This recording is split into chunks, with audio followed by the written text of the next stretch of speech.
Bonjour, bienvenue sur Investisseur TV dans notre émission Bourse où les dirigeants de sociétés cotées viennent nous commenter leurs résultats, exposer leurs stratégies. Aujourd'hui en visio depuis Lyon, c'est Sylvain Béchel, le directeur général finance investissement de JL Event que nous accueillons. Sylvain, bonjour. Bonjour. Eh bien, commençons peut-être, si vous voulez bien, par la présentation de JL Event pour ceux qui ne connaissent pas ou qui connaissent peu votre entreprise. Oui, effectivement, JL Event, c'est un acteur intégré des métiers de l'événementiel. Quand on dit intégré dans les métiers de l'événementiel, c'est que nous avons la capacité via JL Events Live de faire des prestations de services pour des événements, quel que soit le type d'événement, des événements corporate, des foires, des salons, des événements institutionnels, sportifs ou politiques. Ça, c'est le premier métier du groupe JL Events Live. Le second métier du groupe, c'est que nous avons la capacité, via JL Events Exhibition, d'organiser des foires ou des salons. Et là, nous sommes propriétaires des événements. Contrairement au JL Events Live, on accompagne les organisateurs. Et le dernier métier du groupe, qui est JL Events Venues, où là, nous sommes des gestionnaires d'un ensemble de sites événementiels, arénas, centres des congrès, parcs d'exposition, stades, espaces réceptifs. Nous gérons 59 sites via des contrats de concession, des baux amphithéotiques ou des baux commerciaux, et environ dans une vingtaine de pays, le groupe est présent. À fin d'année 2022, l'activité du groupe, c'était 1,3 milliard d'euros, dont une grande partie réalisée en France, environ 47-45% de notre activité est réalisée en France, le reste à l'international. Et ce montant d'activité est réalisé grâce à 5200 collaborateurs, pareil, répartis dans plusieurs pays au sein de la planète. D'accord. Alors, est-ce que vous pouvez nous préciser un petit peu quelles sont vos spécificités, vos atouts qui vous distinguent des autres acteurs de l'organisation événementielle ? Alors, le modèle économique, en fait, le modèle du groupe qui nous distingue, c'est que la première chose, c'est qu'on est capable, en fait, d'organiser un événement, de l'accueillir dans un des sites gérés par JL Events et de gérer l'ensemble des prestations événementielles. Quand on essaye de comparer le groupe JL Events et d'avoir des comparables ou des peers, on a quand même quelques difficultés parce qu'en général, on a un concurrent qui est un organisateur de salon, un exhibition. On peut avoir un concurrent qui est Venues, un concurrent qui est Live. Nous, la différence, c'est qu'on est capable d'accompagner sur la totalité de la chaîne de valeur. C'est la première des choses. La deuxième chose qui nous distingue, c'est aussi le fait de pouvoir servir des clients différents. On n'a pas un seul type de client, on a plusieurs clients, on a plusieurs types d'organisateurs. Et la troisième chose aussi qui nous distingue de manière assez forte par rapport à la concurrence, c'est que nous sommes présents non seulement en France, bien sûr, le cœur, on va dire, du réacteur du groupe, mais nous sommes aussi présents de manière assez forte hors France, en Europe, en Amérique du Sud, en Chine et dans la zone du Middle East notamment. Très bien. Vous venez de publier vos résultats 2022. Dans les grandes lignes, qu'est-ce qu'il faut retenir de cette publication ? Le plus important, c'est qu'on a presque en fait effacé l'impact de la crise de la Covid-19. Comme tout acteur de l'événementiel, on avait été fortement impacté par cette crise de la Covid. Donc, on a retrouvé un volume d'activité qui est même supérieur à l'activité 2019.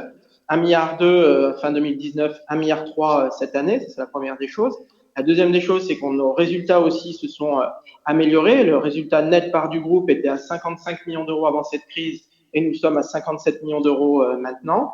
Et la troisième chose, c'est qu'on a réussi à revenir presque à un niveau de dette nette qui était celui avant crise. Donc, on est à 492 millions d'euros. Et ce qu'il faut aussi bien avoir en tête, c'est que cette performance a été réalisée dans un contexte où la Chine, en fait, a été fermée 3/4 de l'année. Pour vous donner un ordre d'idée, la Chine, cette année, c'est un EBITDA qui est négatif. Là où en 2019 ou même en 2021, on avait un EBITDA qui était supérieur à 20 à 25 millions d'euros. Donc, c'est une vraie bonne performance. Et pourquoi on a réussi à rebondir comme ça ? Là encore, c'est le modèle du groupe. Pourquoi ? Parce que là où la Chine était moins bien cette année, en 2022, les relais de croissance et les relais en fait de rentabilité ont été la France, l'Europe, l'Amérique du Sud. Et les métiers qui ont mieux redémarré, le live et le venues, sont venus compenser en fait la partie salon exhibition du groupe qui a connu une recovery un petit peu plus lente, ou pas de recovery parce que la Chine était fermée, ou une recovery un petit peu plus lente sur certains salons de type Première Vision, les salons de la mode. Nous sommes leader mondial de ce secteur-là, les salons de la mode, mais on a un salon qui est très international et encore en fait en février, il y avait encore des restrictions fortes au déplacement, ce qui n'a pas permis de retrouver un niveau normatif d'activité sur Exhibition. Et le modèle du groupe nous a permis en fait de rebondir avec les deux autres divisions qui ont performé, voire surperformé. D'où l'intérêt d'avoir plusieurs branches, enfin, plusieurs jambes, si on peut parler comme ça. Plusieurs branches, plusieurs jambes, plusieurs types de clients et plusieurs types d'événements. Là, on a une très bonne activité cette année. C'est pour le pôle live, c'est plus de 250 millions d'euros de chiffre d'affaires que sur les grands événements. On appelle chez nous Jumbo Event. C'est l'accompagnement des organisateurs. Là, cette année, c'était la Coupe du Monde 2022 au Qatar. C'était la COP 27 qui s'est déroulée à Sharm el-Sheikh. C'est les championnats du monde d'athlétisme en Oregon et avec des prestations à chaque fois différentes, mais une capacité d'accompagner en fait nos clients et les organisateurs pour délivrer on time, on budget en fonction de leurs demandes, bien entendu. Ok. Alors pour 23 voire 24, quels sont vos enjeux et comment vous serez impliqué sur la Coupe du Monde, donc sur les jumbo événements, la Coupe du Monde de rugby et les Jeux Olympiques bien sûr? Effectivement, alors les enjeux pour 2023-2024, c'est de gagner des contrats pour la Coupe du Monde de rugby. On espère faire entre 0, enfin plus que 20, on va dire 20 millions d'euros d'activité pour la Coupe du Monde de rugby. Ça, c'est la première des choses. La deuxième des choses, c'est préparer déjà et commencer à délivrer les milestones prévus pour les contrats des Jeux Olympiques 2024, parce que pour nous, ça va s'étaler sur 2 exercices, 2023 et 2024. L'autre enjeu qui était aussi significatif pour nous, c'est travailler sur la recovery de la Chine. La Chine a été fermée l'an passé. Il va falloir qu'on redémarre. On sait très bien que ce métier de l'exhibition est un peu plus long à redémarrer. Il faut motiver, il faut refaire venir en fait les exposants, refaire venir les visiteurs. Donc ça, c'est un vrai enjeu. La Chine, normalement, c'est une centaine de millions d'euros de chiffre d'affaires. Cette année, on pense qu'on sera à 70 millions d'euros avec pour objectif de générer entre 15 et 20 millions d'euros d'EBITDA. Donc ça, c'est quand même très significatif. L'autre enjeu qui est peut-être pas très original, mais je pense que vous avez déjà dû entendre ce son de cloche, c'est de travailler sur nos marges et de préserver nos marges en lien avec les coûts et l'inflation auxquels nous pouvons être confrontés. Surtout en Europe. Pourquoi surtout en Europe? Parce que quand on parle avec nos Américains du Sud, hein, le Chili et le Brésil, quand on parle avec aussi la Turquie ou la Chine, l'inflation, c'est quelque chose auquel ils ont déjà l'habitude. Oui, ils sont habitués, bien sûr. Et voilà, ils sont confrontés à ça de manière récurrente. Et nous, on va dire qu'en Europe, nous les Européens, on avait perdu, entre guillemets, ce réflexe. Donc c'est pour ça qu'il va falloir qu'on soit assez fort sur nos prix de vente et avoir une capacité de négociation équilibrée avec nos sous-traitants. Accompagner nos salariés, on l'a fait même pendant la crise, on l'a encore fait cette année, parce que on a un métier de prestation de service. Et si vous n'avez pas la main d'œuvre derrière qualifiée, la main d'œuvre motivée, on ne pourra pas atteindre notre objectif d'une croissance d'environ 5% pour l'année prochaine. Très bien. Pour conclure, Sylvain, avez-vous un message particulier à l'adresse de tous les actionnaires et investisseurs qui nous regardent?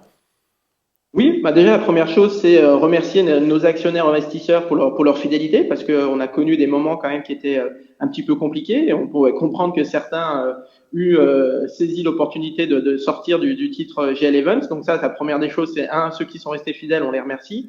La deuxième chose, c'est qu'on est quand même maintenant, on a démontré en fait une certaine capacité à gérer une crise, à sortir d'une crise. C'était pas forcément des compétences qui étaient identifiées et qui faisaient partie de l'ADN du groupe GL Events, hein, parce que le groupe GL Events, c'est une histoire de croissance organique et croissance externe.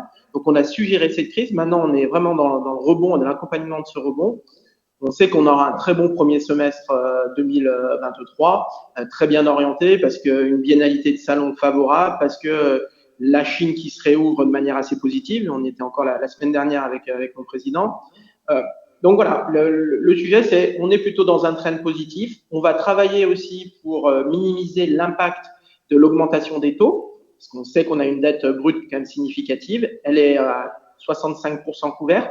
Donc il va falloir travailler sur ces 35% restants et réduire en fait le montant de la dette brute du groupe pour limiter en fait l'impact sur le service de la dette. Très bien. Sylvain, merci pour ces explications claires et détaillées. Et ce message donc positif, cette orientation, ces perspectives positives. Nous allons suivre attentivement, bien sûr, l'évolution de Géliven. Merci à tous de nous avoir suivis. Je vous donne rendez-vous très vite sur Investir TV avec un autre dirigeant d'entreprise cotée qui viendra nous exposer sa stratégie et commenter son activité.